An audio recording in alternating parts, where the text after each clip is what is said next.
Baik, bismillah. Assalamualaikum warahmatullahi wabarakatuh. Alhamdulillahirabbil alamin.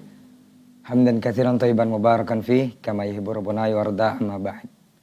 Para pemirsa Asil TV dimanapun antum dan antuna berada, alhamdulillah di kesempatan sore hari ini kita kembali bersua di program pembelajaran ilmu faraid, nanti insyaallah bersama guru kita Ustadz Delisman Ibrahim LC hafizahullahu taala. Salawat dan salam kepada Rasulullah Sallallahu Alaihi Wasallam selaku kedua dan uswah kita dalam kehidupan. Kita senantiasa bermohon salawat dan salam kita tersampaikan selalu kepada seluruh keluarga beliau, kepada para sahabat-sahabat beliau, dan tentunya kepada orang-orang yang senantiasa istiqomah menjaga dan menjalankan ajaran serta sunnah-sunnah beliau hingga akhir kiamat kelak. Taib, generasi Rabbani, generasi pemirsa Asil TV dimanapun antum berada, di 081175500606 nanti antum bisa bersoal jawab setelah penjelasan yang akan disampaikan oleh guru kita Ustadz Delisman Ibrahim LC hafizahullah ta'ala. Dan untuk hari ini kita masih membahas seputar al-hajab atau penghalang-penghalang mendapatkan warisan.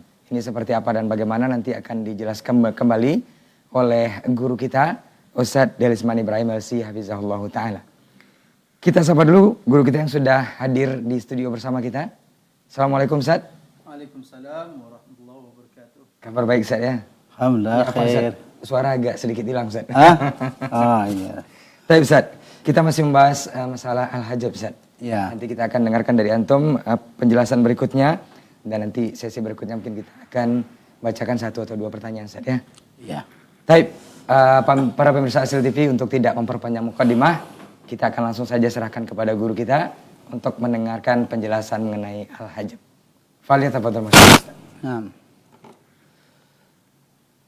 Assalamualaikum warahmatullahi wabarakatuh. Innal hamdalillah nahmaduhu wa nasta'inuhu wa nastaghfiruh wa na'udzu billahi min shururi anfusina wa sayyiati a'malina. Man yahdihillahu fala mudilla lahu wa man yudlil fala hadiya lahu. Asyhadu an la ilaha illallah wahdahu la syarika lah. Asyhadu anna Muhammadan abduhu wa rasuluhu amma ba'du.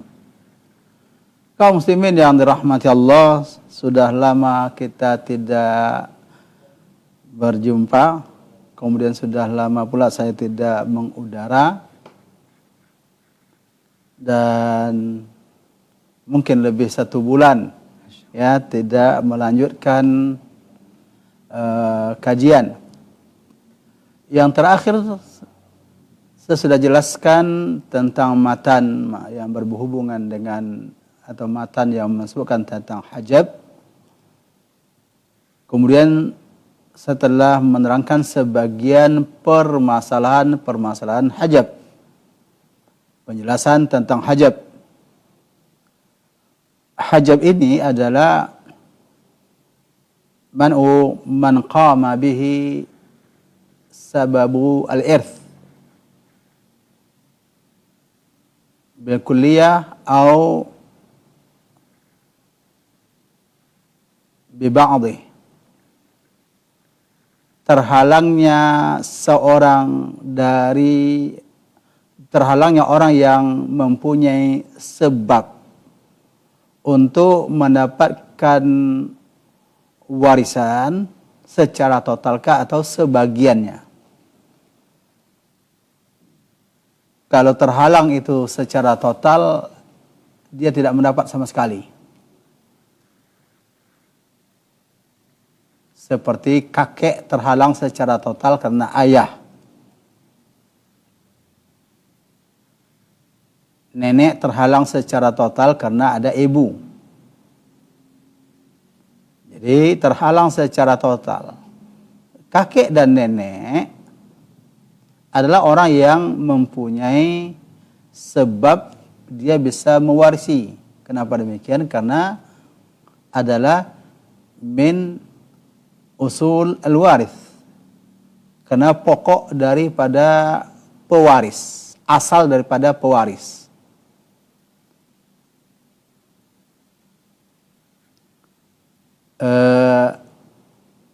Cucu laki-laki terhalang mendapatkan warisan karena ada anak laki-laki.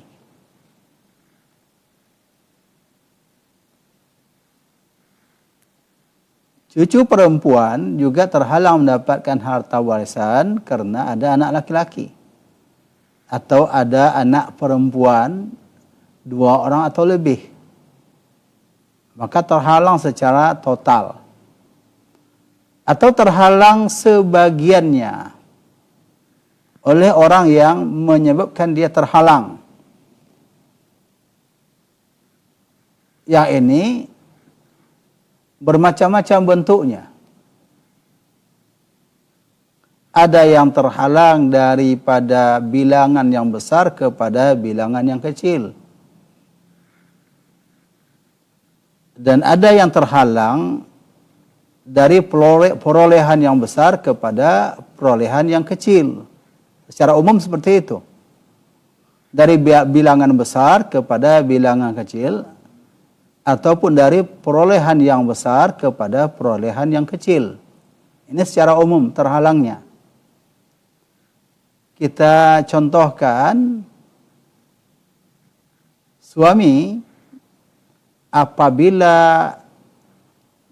istrinya yang meninggal tidak mempunyai anak dari istri ini, bukan anak dari suami, anak istri, baik dengan suami ini atau suaminya yang terdahulu, ketika tidak ada anak, sang istri meninggal, maka suami mendapatkan setengah harta daripada harta istri.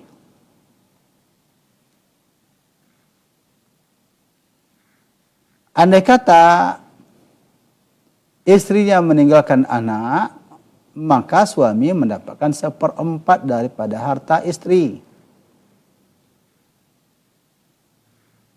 Peralihan daripada 1/2, setengah kepada 1/4, itu setengahnya, adalah namakan hajab nuqsan.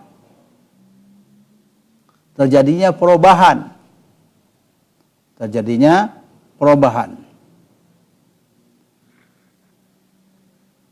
Berpindah daripada bilangan yang besar kepada bilangan yang kecil bagi orang yang memiliki 2 bilangan. Dan bisa terjadi perpindahan daripada perolehan yang besar kepada perolehan yang kecil. Seharusnya besar karena ada orang-orang dan banyak, umpamanya 2 orang anak perempuan dapat 2/3 daripada harta, berarti masing-masingnya 1/3. Namun jika anak itu 3 orang, ya tentu masing-masing tidak mendapatkan 1/3. Kurang. Kalau 4 orang, ya jelas lebih kurang lagi. Masing-masing akan dapatkan 1/6 jadinya. Nah, ini karena banyaknya jadi perolehan besar menjadi lebih kecil. Jadi ini pengertian daripada hajab. Artinya terhalangnya orang yang mempunyai sebab dia mendapatkan harta warisan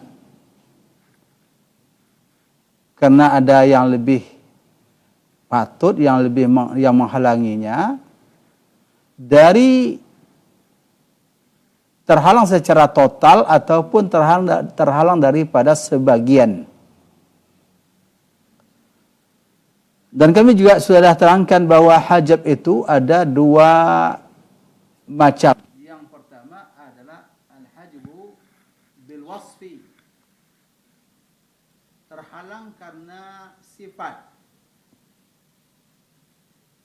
Kapan dikatakan terhalang karena sifat? Apabila orang ini memiliki salah satu di antara 3 penghalang dia untuk mendapatkan warisan. Apa saja penghalang?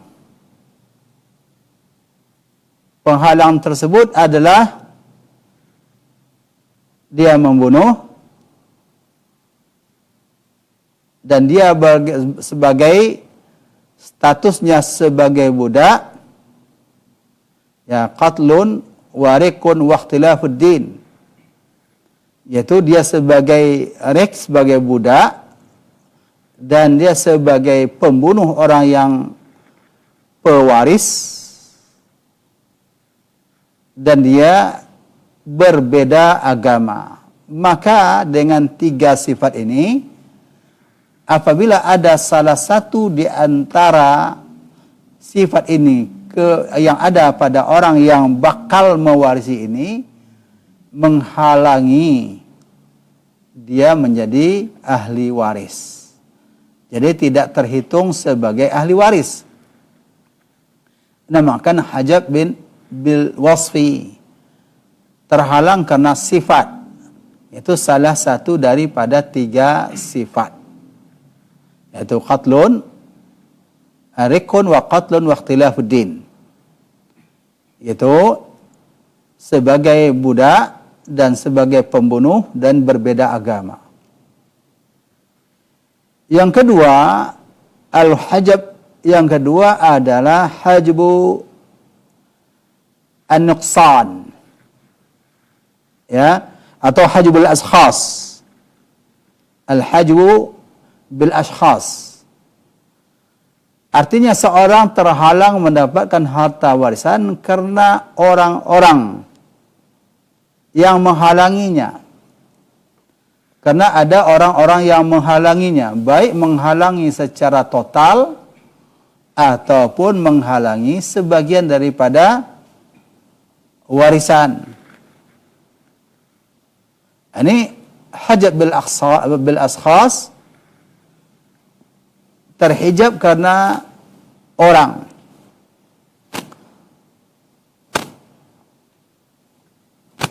Ini pun terbagi kepada 2.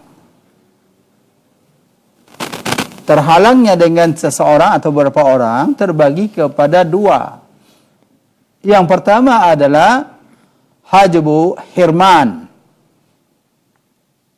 terhalang secara total dan dia tidak mendapatkan sama sekali. Yang kedua adalah hajbu nuqsan, terhalang daripada mendapatkan bilangan yang lebih besar atau perolehan yang lebih besar.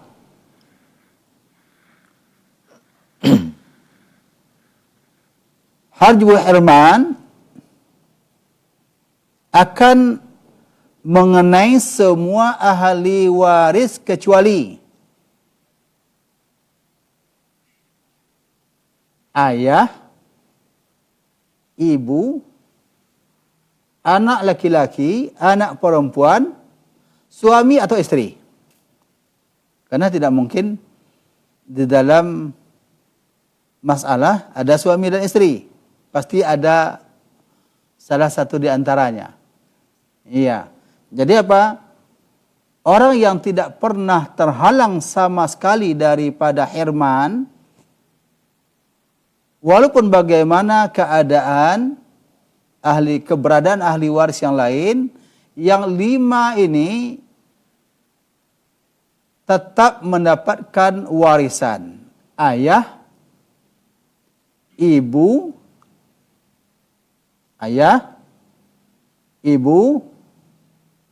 anak laki-laki, anak perempuan, suami atau istri. Suami atau istri. Ini tidak akan pernah terhalang. Setiap ada pembagian harta warisan, mereka ini pasti mendapat. Tidak pernah tidak mendapat. Tidak berlaku pada mereka hajbu hirman. Maka oleh sebab itu kaum muslimin yang dirahmati Allah, dalam permasalahan hajbu ini perlu kita ambil kaidah, Yang pertama adalah kullu man adla biwasitatin hajabat hutil kal wasitah. Siapa yang antara dirinya sampai mayat melalui perantara, maka perantara itulah yang menghalanginya. Kakek kepada mayat, perantaranya siapa? Ayah. Maka kakek terhalang oleh perantara. Siapa perantaranya? Ayah. Nenek kepada mayat, perantara nenek kepada mayat siapa? Ibu. Maka yang menghalangi nenek adalah ibu. Anak, cucu kepada mayat. Siapa perantaranya? Itu anak. Perantaranya sampai kepada mayat anak, maka cucu terhalang oleh anak. Demikian juga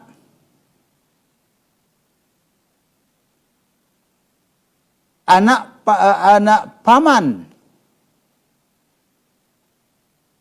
sampai kepada mayat, perantaranya siapa? Paman. Ini jalur samping. Maka dia terhalang. Jadi allati kullu man adla biwasitatin hajabat hutil kal wasitah. Maka dihalangi oleh perantara tersebut.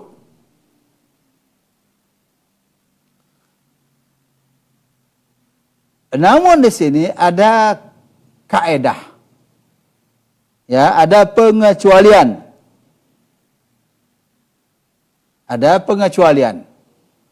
Apa pengecualiannya? Saudara seibu dan saudari seibu. Apabila kita lihat antara saudara seibu dengan saudari seibu, perantaranya kepada mayat apa? Melalui ibu. Maka ini dikecualikan. Ibu tidak menghalangi saudara seibu ataupun saudari seibu. Beda dengan saudara kandung, saudara seayah, berbeda. Saudara kandung terhalang oleh ayah. Saudari kandung terhalang oleh ayah. Saudara seayah terhalang oleh ayah. Saudari seayah juga terhalang oleh ayah. Jadi hubungan ke mayat, yang penghubung ini yang menghalanginya. Kecuali saudara seibu. Jadi saudara seibu dan saudari seibu, ini melalui jalur ibu. Hubungannya dengan mayat adalah melalui ibu. Maka ibu ini tidak menghalangi saudara ataupun saudari seibu. Kalau saudari seibu dan seayah, Anda terhalang. Itu terhalang. Nanti ada permasalahan kita nanti adalah permasalahan saudara seayah atau saudara kandung dengan saudara seibu. Bisa jadi nanti saudara seibu dapat, saudara kandung tidak dapat. Maka ada pelajaran khusus dinamakan dengan masalah musyarakah. InsyaAllah pembahasan kita setelah masalah hajab. Ya. Dan saya akan jelaskan nanti bagaimana perbedaan ulama di dalam menyelesaikan permasalahan al-musyarakah.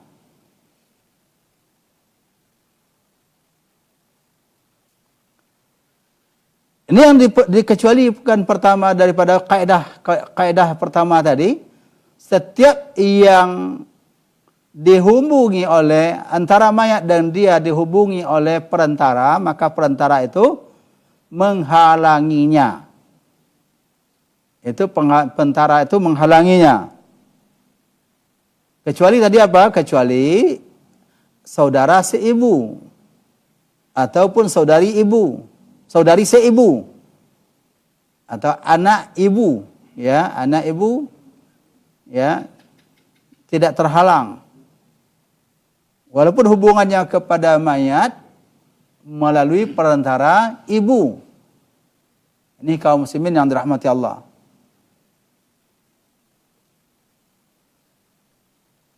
Yang kedua, yang tidak terhalang adalah nenek dari pihak ayah. Tidak dihalangi oleh ayah. Nah, kalau kakek terhalang.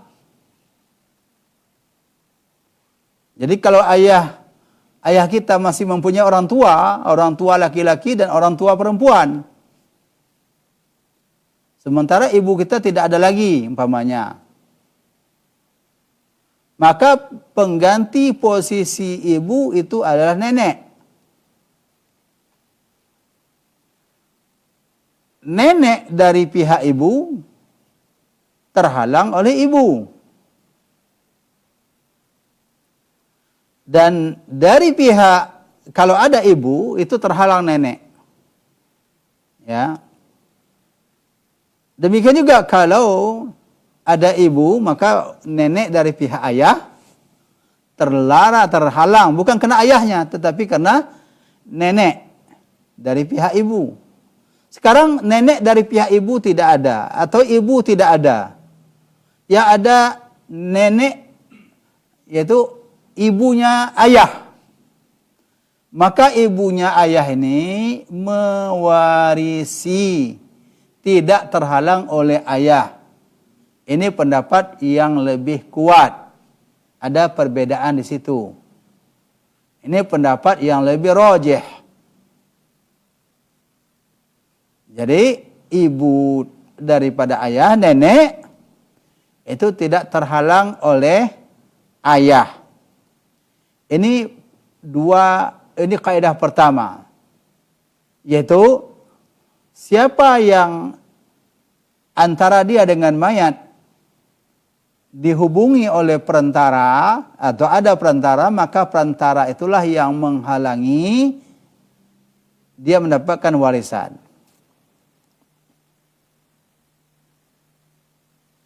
Kaidah yang kedua,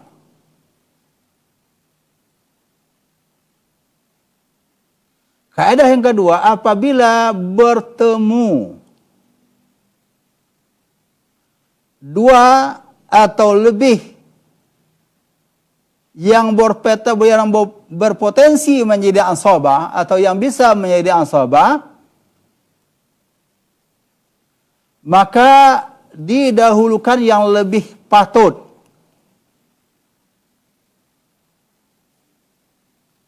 Apabila ada dua orang atau lebih yang berpotensi menjadi ansabah, maka didahulukan yang lebih patut. Didahulukan yang lebih patut menjadi ansabah.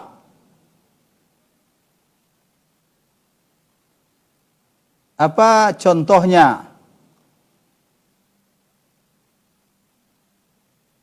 Ada saudara kandung, ada saudara seayah. Ada saudara kandung, ada saudara seayah. Saudara kandung dan saudara seayah, dia keduanya mewarisi dengan asabah, tanpa bilangan.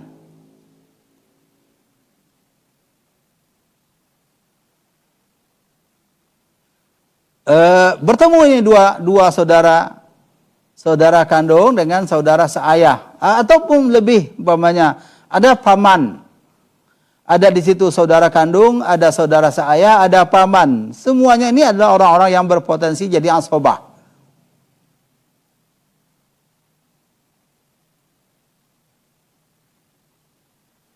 Maka didahulukan yang lebih patut. Bagaimana kriteria menentukan yang lebih patut? Kriteria menentukan yang lebih patut adalah dilihat daripada posisinya. Posisi usul, yaitu posisi furu', posisi kedekatannya dengan mayat, apakah melalui kedua orang tua atau satu orang tua. Posisi level. Posisi level. Kalau cucu dengan anak laki-laki, cucu laki-laki dengan laki-laki masuk dalam kaedah pertama. Masuk kaedah pertama. Sekarang ada anak atau ada ayah dan ada saudara. Siapa yang lebih patut? Pertama, ada anak, ada ayah. Ada anak laki-laki, ada ayah. Maka siapa yang lebih patut menjadi asabah?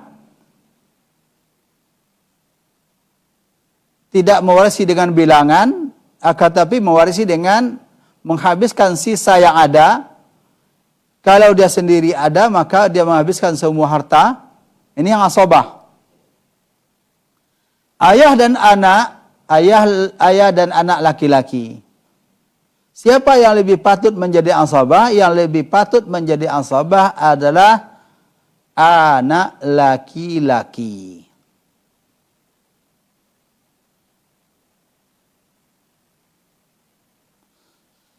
Sekarang ayah dan saudara.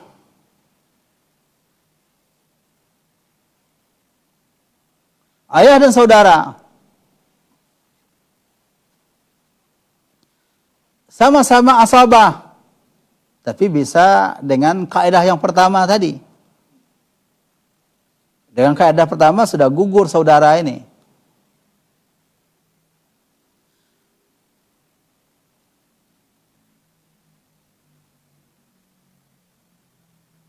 Maka yang lebih patut adalah ayah. Sekarang saudara kandung dengan saudara seayah. Ini satu level. Satu level. Saudara kandung dengan saudara seayah. Berarti kan saudara. Siapa yang lebih patut di sini? Orang yang kedekatannya kepada mayat lebih kuat. Lebih kuat maksudnya, saudara kandung kedekatannya kepada mayat dari dua jalan. Jalan ayah dan jalan ibu. Maka dia mendapatkan saudara kandung menjadi asabah. Saudara seayah terhalang oleh saudara kandung. Paman kandung dengan paman yang sebapak dengan ayah. Paman kandung yaitu ayah dan ibunya sama dengan ayah dan ibunya ayah kita.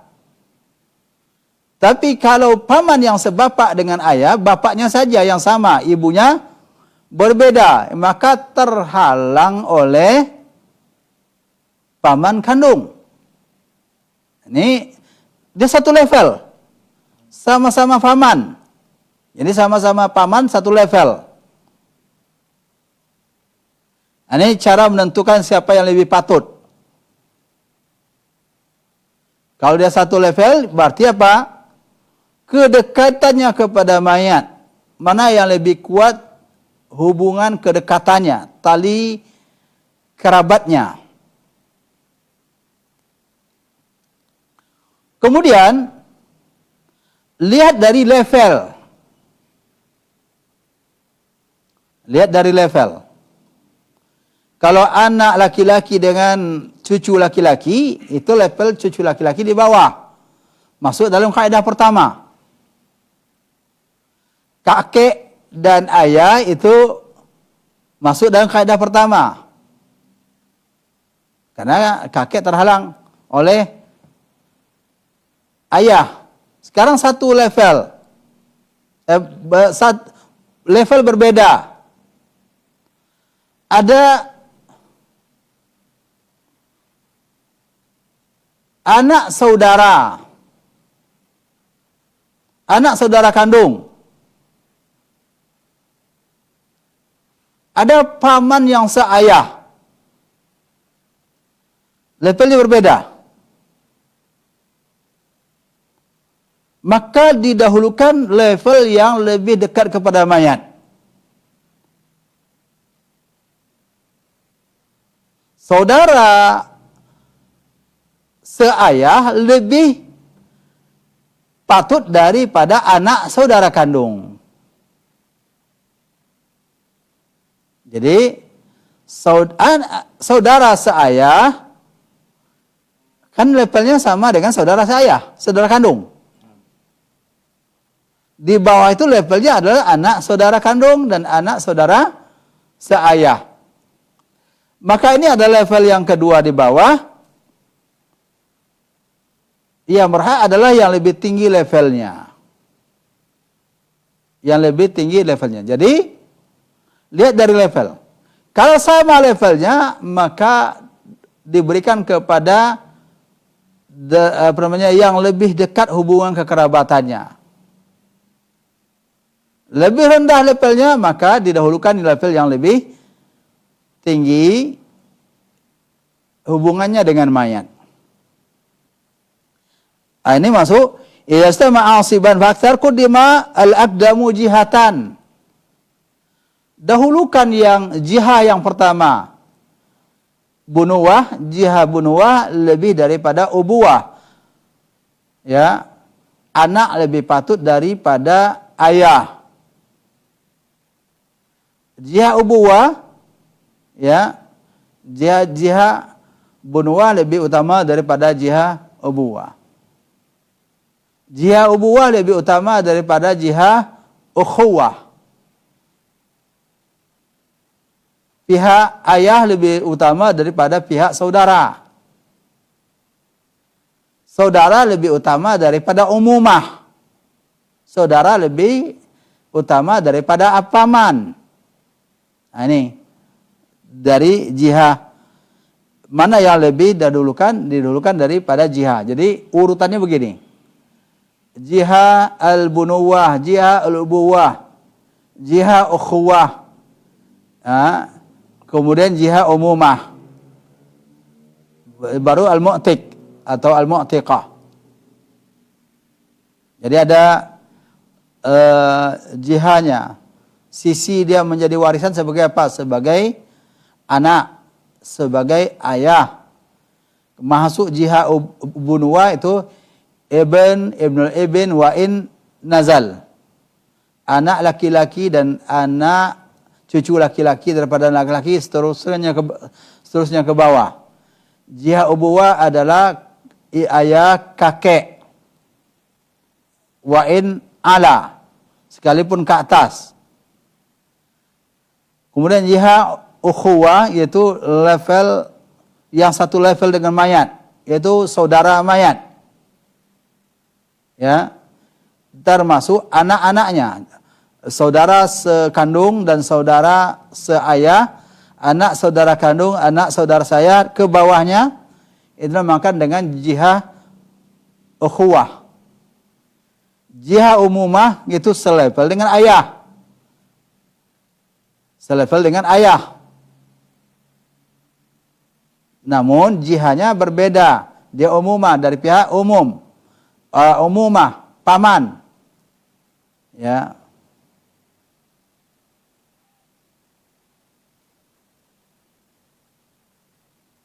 paman kandung, paman yang sebapak dengan ayah, dan anak-anak mereka, itu masuk dalam jihah al-umumah. Didahulukan saudara. Didahulukan anak saudara daripada paman. Didahulukan anak saudara seayah daripada paman kandung. Ini didahulukan akdabu jihah. Fa in istawa yakudimal aqrab jihatan. Andai kata sama, maka didahulukan yang lebih dekat. Ya.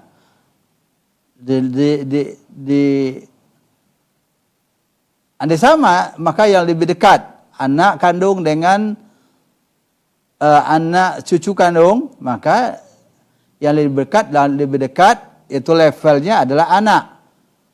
Saudara kandung dengan anak saudara kandung, maka anak saudara kandung itu lebih dekat kepada mayat.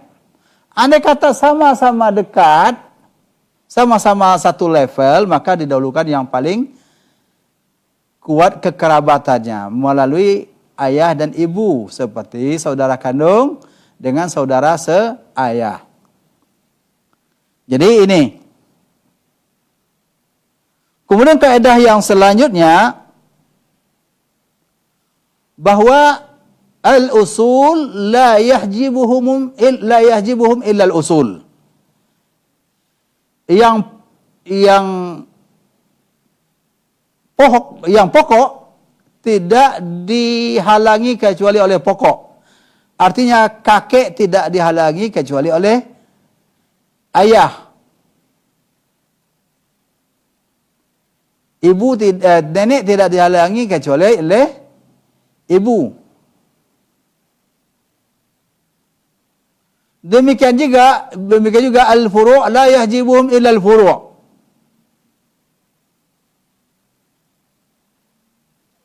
Cabang ke bawah yaitu anak dan turunan ke bawah tidak akan dihalangi kecuali oleh turunan. Jadi turunan tidak dihalangi oleh yang atas. Turunan tidak dihalangi oleh yang samping. Yang menghalangi turunan adalah turunan juga. Cucu dihalangi oleh anak. Cicit dihalangi oleh cucu. Kalau ada anak dan cucu, cicit dihalangi oleh anak. Ya. Karena posisinya berada di bawah. Jadi wal furu' la yahjibuhum illa al furu'. Artinya turunan tidak dihalangi kecuali oleh turunan. Al-hawashi yahjibuhum usulun wa furu' wa hawashi. Adapun hawashi yang samping, siapa itu samping? Saudara, anak saudara, paman, anak paman, saudara ke atas lagi apa? Saudara ayah ke atas, paman, saudara kakek. Ini ahli waris juga, saudara kakek. Saya pernah mendapatkan kasus dalam warisan, tidak ada ahli waris yang lain. Tidak ada ahli waris yang lain. Ingat tak dengan saudara kakek? Enggak ada ingat. Keturunannya ada. Ada keturunan saudara kakek. Jadi dulu kakeknya yang bersaudara. Jadi keturunan daripada kakek ke bawah yang laki-laki itu termasuk ahli waris. Ahli waris. Jadi jangan mudah-mudah mengatakan tidak ada ahli waris lagi. Kenapa demikian? Karena kurangnya pengetahuan kita dan penjagaan kita terhadap silsilah atau ranji keturunan. Sehingga saya tanya, ya, baik itu jamaah, permahasiswa, atau apa juga santri, siapa yang tahu dengan saudara kakek? Boleh dikatakan tidak ada yang tahu lagi dengan saudara kakek.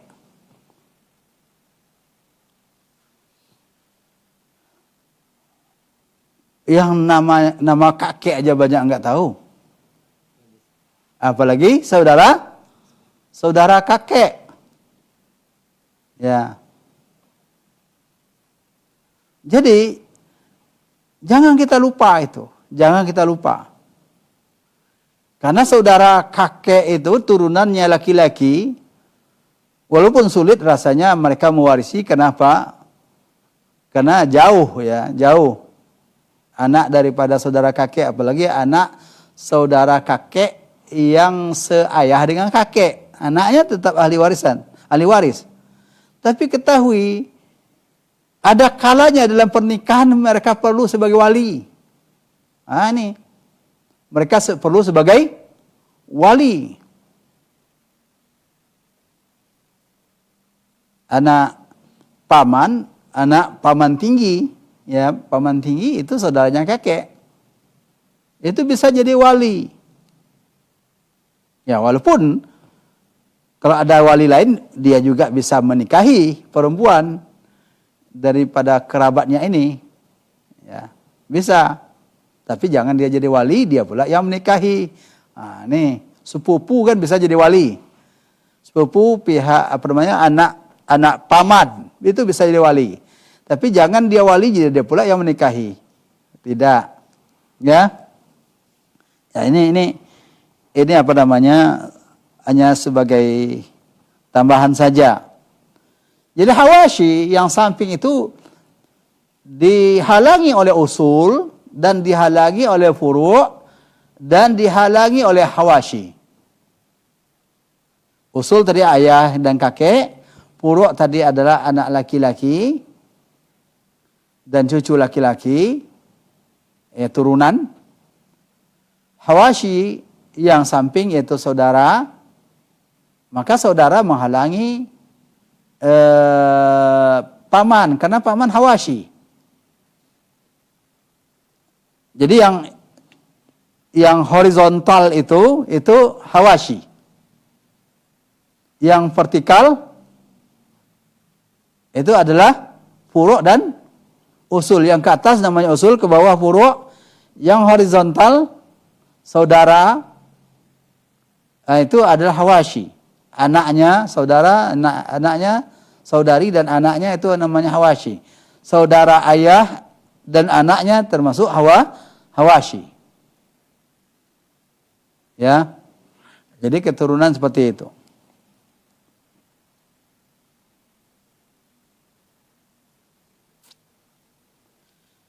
Maka kaedahnya dengan kaedah yang ketiga, usul la yahjibuhum illa usul. Kakek tidak dihalangi oleh anak. Dengan hajib hirman, tidak. Yang menghalanginya adalah ayah.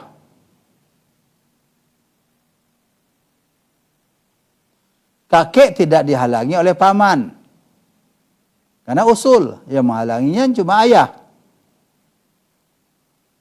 Kakek tidak dihalangi oleh saudara. Jadi kakek tidak dihalangi oleh saudara.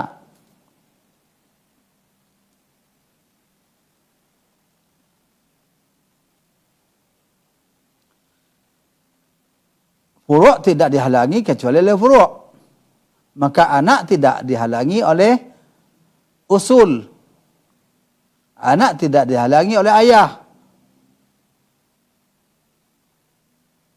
Anak tidak dihalangi oleh Hawashi, oleh saudara dan paman. Hawashi dihalangi oleh Hawashi. Dihalangi oleh usul dan dihalangi oleh furu'. Siapa yang menghalangi paman? Dari Hawashi, saudara. Dari usul, ayah dan kakek. Daripada furu', itu anak. Ini Hawashi itu dihalangi oleh usul, furu' dan Hawashi.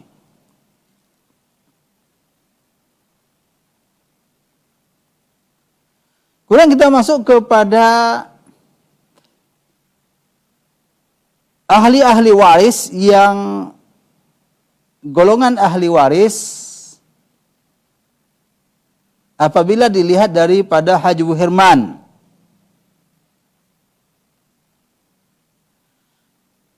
ada 4 golongan. Ada 4 golongan. Yang pertama,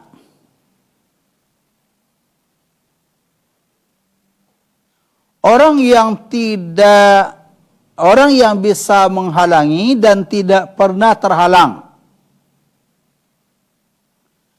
Dia bisa menghalangi dan tidak pernah terhalang dengan Haji Bu Herman. Ini 4 orang. 4 orang. Dia bisa menghalangi orang dan dia tidak akan pernah terhalang.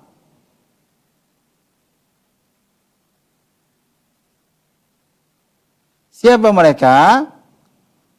Ayah dan ibu,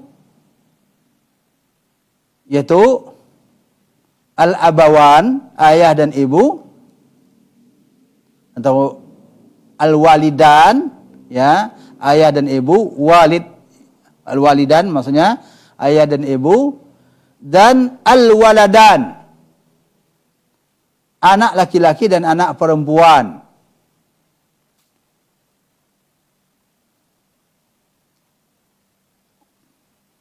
Jadi al-walidan atau boleh katakan al-abawan, ayah dan ibu, dan al-walidan, anak laki-laki dan anak perempuan. Ini orang ini menghalangi orang lain. Orang ini menghalangi orang lain. Dan tidak pernah terhalang dengan Haji Bu Herman. Tidak pernah.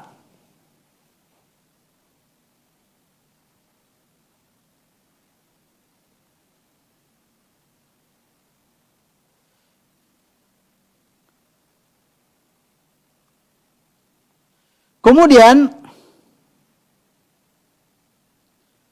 orang yang bisa terhalang dan tidak pernah bisa menghalangi. Nah, dia bisa terhalang. Namun dia tidak pernah menghalangi orang lain. Yang tadi dia bisa menghalangi Tapi tidak pernah terhalang. Artinya pasti dia dapat. Sekarang dia bisa terhalang sehingga tidak dapat apa-apa dan dia tidak bisa menghalangi orang lain. Siapa kira-kira? Ini ada saudara seibu atau saudari seibu. Saudara seibu atau saudari seibu. Apakah dia terhalang? Iya. Siapa yang menghalanginya? Ayah menghalangi dia. Anak menghalangi dia. Ayah menghalangi saudara seibu. Saudari seibu terhalang oleh ayah. Kakek juga menghalangi mereka. Jadi mereka itu terhalang. Ya, anak laki-laki menghalangi dia, anak perempuan menghalangi dia. Tapi tidak bisa dihalangi oleh saudara. Tidak bisa dihalangi oleh paman. Ya. Tidak bisa dihalangi oleh saudara, tidak bisa dihalangi oleh paman. Terhalang oleh ayah, terhalang oleh usul dan furu'ani. Mereka terhalang oleh usul dan terhalang oleh furu'. Terhalang oleh garis vertikal. Baik vertikal ke atas atau vertikal ke bawah. Terhalang oleh ayah, kakek, terhalang oleh anak laki-laki atau anak perempuan, cucu laki-laki, cucu perempuan daripada anak laki-laki. Ini terhalang. Dan mereka tidak bisa menghalangi siapa-siapa. Tidak menghalangi ibu dengan Haji Herman, tidak menghalangi saudara, tidak menghalangi kakek, tidak menghalangi nenek, mereka tidak menghalangi. tidak menghalangi paman. Jadi mereka terhalang dan tidak pula bisa menghalangi.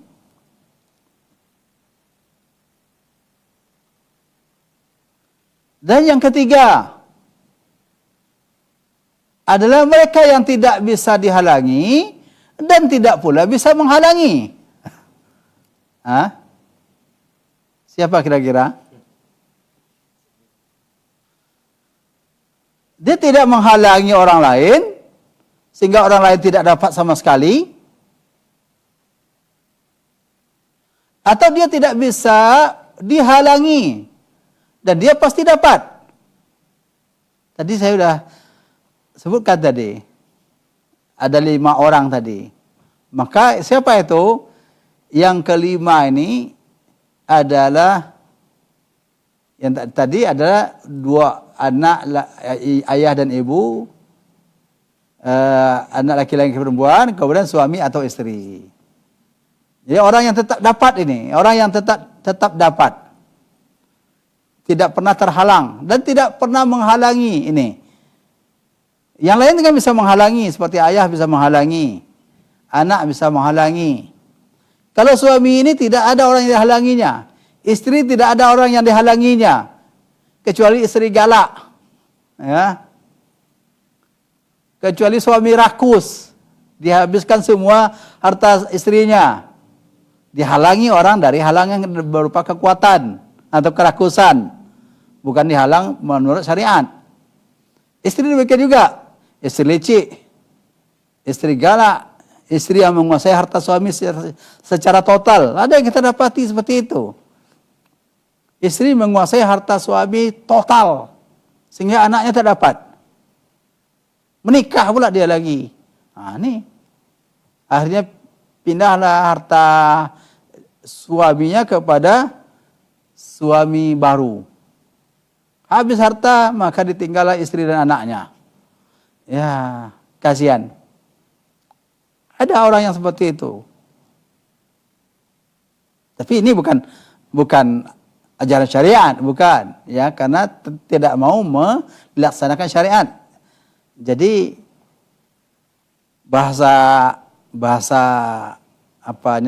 kitanya siko capang, siko capeh, siko tabang, siko lapeh. Nah, nggak dapat sama sekali, ya, tak dapat sama sekali.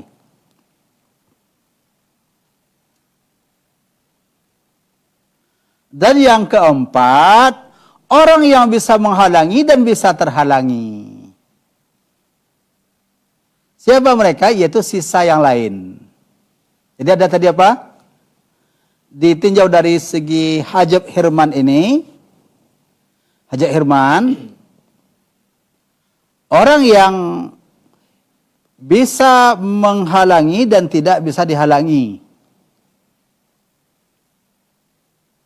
Itu ayah dan ibu, anak laki-laki dan anak perempuan.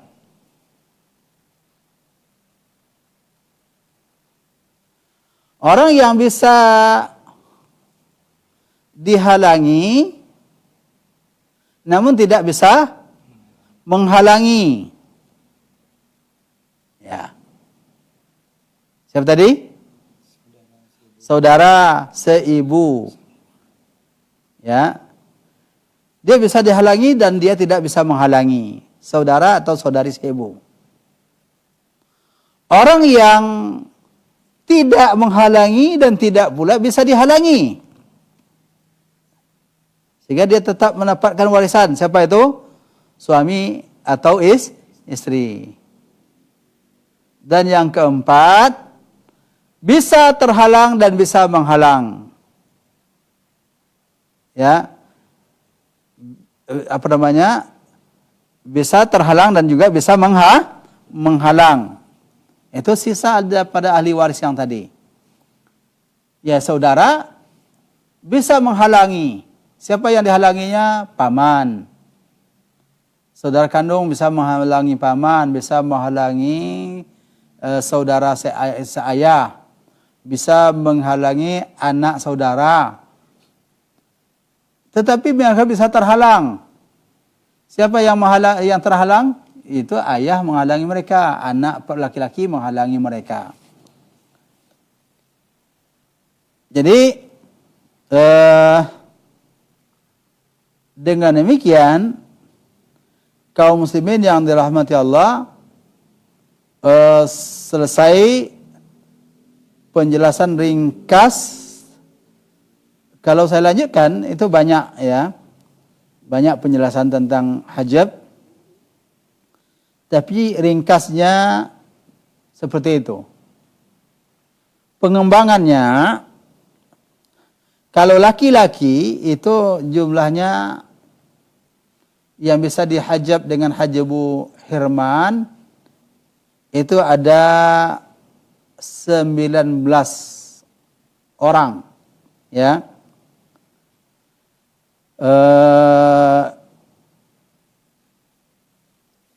Bukan semuanya, semua yang bisa dihajab dengan hajarul hirman itu ada 19 orang. 12 dari laki-laki dan 7 dari perempuan. 7 dari perempuan.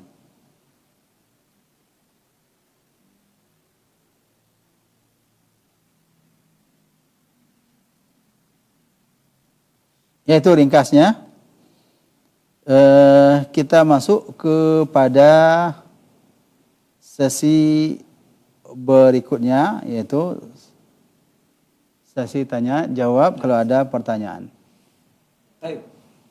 Jazakallahu khairan untuk penjelasan mengenai al-hajab dan juga beberapa runtutan penjelasan berikutnya mengenai al-hajab ini. Alhamdulillah sudah selesai dijelaskan oleh guru kita. Dan berikutnya kita akan masuk ke beberapa sesi tanya jawab yang akan kita bacakan dari pertanyaan antum yang boleh dikirimkan langsung di 081175500606. Nanti kita akan bacakan pertanyaan antum melalui pesan singkat di layanan WhatsApp. Tape. Kita bacakan pertanyaan yang pertama, Ustaz. Ya. Nah. Assalamualaikum warahmatullahi wabarakatuh, Ustaz. Waalaikumsalam warahmatullahi wabarakatuh.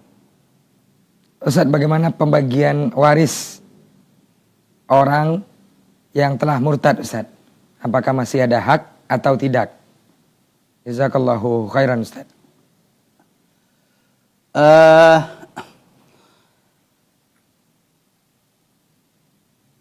Apakah orang yang sudah murtad mendapatkan harta warisan atau tidak? Dilihat kapan dia murtad. Kalau dia murtad sebelum pewaris meninggal, umpamanya ada anak, waliyazubillah, murtad sebelum ayahnya meninggal, ya, maka di saat itu dia tidak mewarisi. Kenapa? Karena dia telah beda agama. Rasulullah SAW mengatakan, la yarithul kafirul muslima walal muslimul kafira. Seorang muslim tidak mewarisi yang kafir dan kafir tidak pula mewarisi yang muslim. Ada seorang saudara murtad sebelum saudaranya meninggal. Meninggal saudaranya ini, dia sudah murtad. Maka dia tidak mewarisi. Yang kedua adalah dia murtad dalam masa-masa dia berhak mewarisi.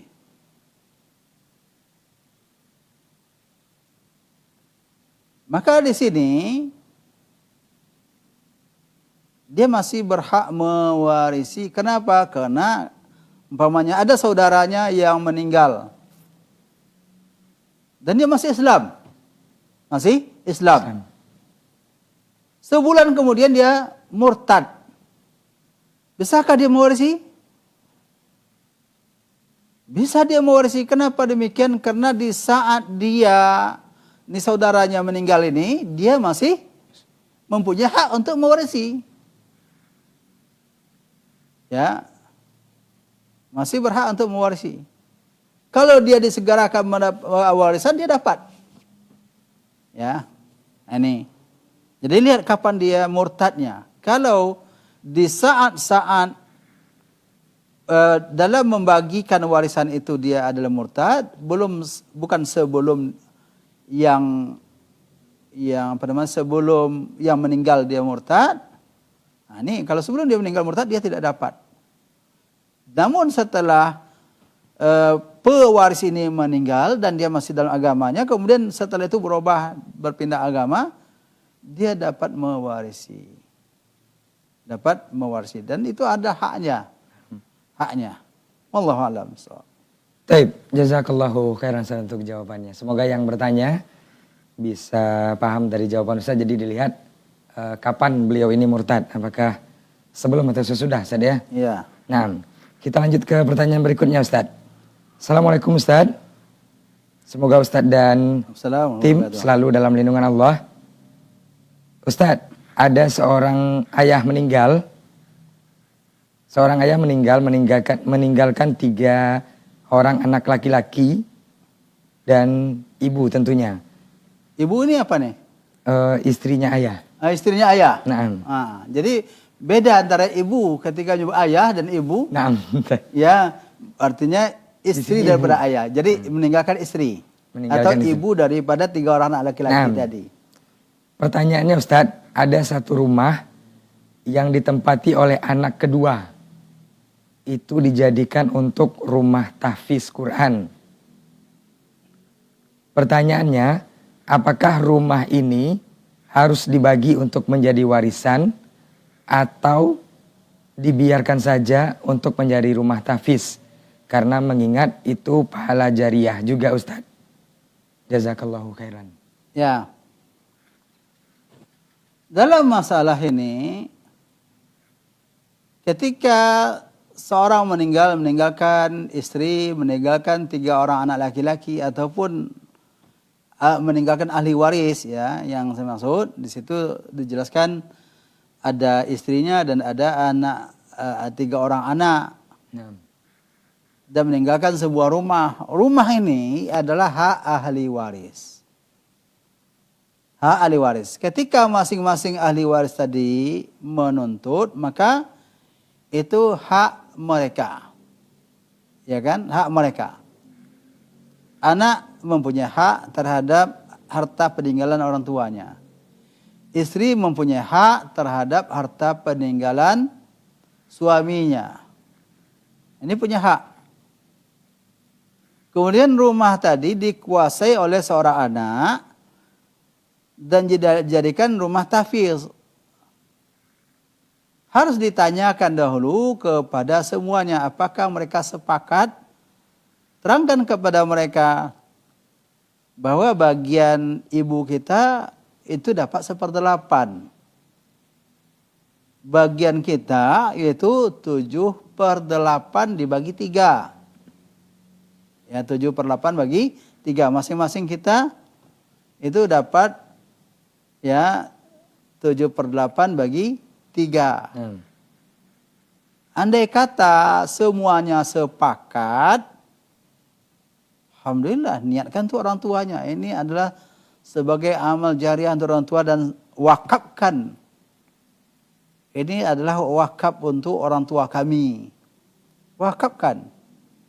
Sang suami, istri mengatakan ini adalah supaya suaminya yang dicintai itu mendapatkan nilai terus. Wakafkan untuk suaminya. Namun ketika di antara mereka meminta, anggaplah satu orang di antaranya meminta, ya, anggap seorang di antaranya meminta, maka saya ambil yang bulatnya saja, yang bulatnya. Rumah itu umpamanya harganya 1 miliar. Rumah itu 1 miliar. 1/8-nya kan untuk istri, yaitu 120 125 juta. 125 juta. Sisanya yaitu 875 juta itu dibagi 3. Dibagi 3. Sepertiga darinya itu satu orang enggak, jadi bayar. Ketika yang lain bersedekah mau bayar. Ketika 2 orang tidak mau, maka bayar untuk 2 orang itu oleh yang lain. Bayar. Ya, kalau semuanya sepakat, alhamdulillah. Jadi jangan dipaksakan. Ya pokoknya ini untuk tahfiz kan lebih baik. Ya memang lebih baik, tetapi kan tidak semua yang setuju. Jadi andai kata bisa setuju semuanya, maka diberikan. Apa namanya? Alhamdulillah dilepaskan untuk tahfiz. Kalau perlu dibuat ikrar wakafnya. Dan dibuat surat wakafnya. Dan tentukan siapa nazirnya. Ya. Ini. Siapa yang pewakaf, kemudian siapa yang penerima wakaf. Wallahu a'lam bishawab. Ya. Baik, jazakallahu Nah, khairan. kalau 1 orang atau 2 orang tidak mau tadi, maka harus dikembalikan haknya. Ya. Dikembalikan haknya. Baik. Nah, Ustaz. Ya. Baik, jazakallahu khairan Ustaz untuk jawabannya. Semoga yang bertanya untuk persoalan ini bisa memahami dari jawaban Ustaz dan mudah-mudahan juga ini merupakan ilmu untuk kita bersama.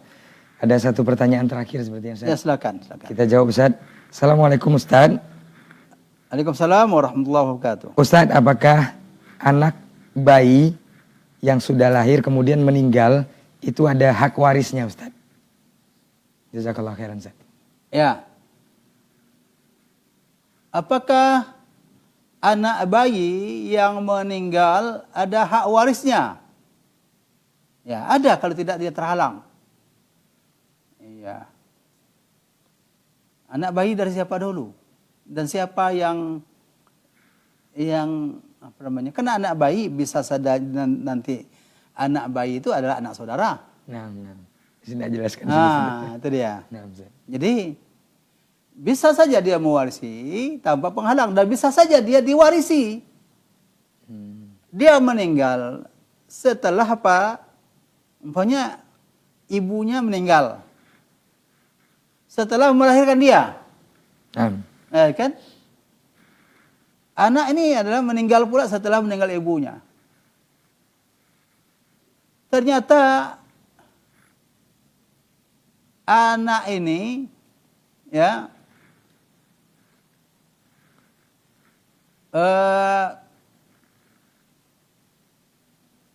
adalah anak laki-laki.